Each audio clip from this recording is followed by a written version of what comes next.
அவரோட சேர்ந்து இருக்குன்னு நினைப்பேன்.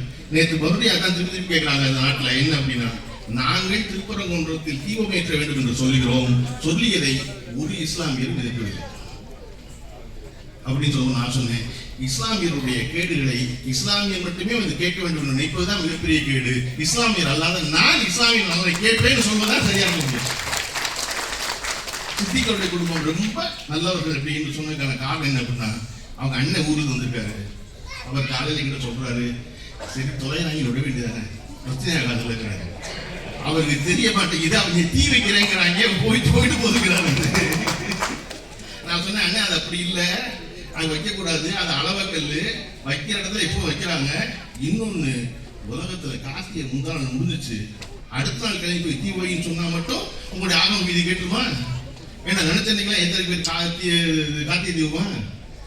அப்ப இதை போன்ற தினசரி சிக்கல்களை நாம் சந்தித்துக் கொண்டே இருக்கிற பொழுது அதற்கு நேர் எதிராக எதிர்வினை ஆற்ற வேண்டிய கட்டாயத்தில் இருக்கிறாங்க.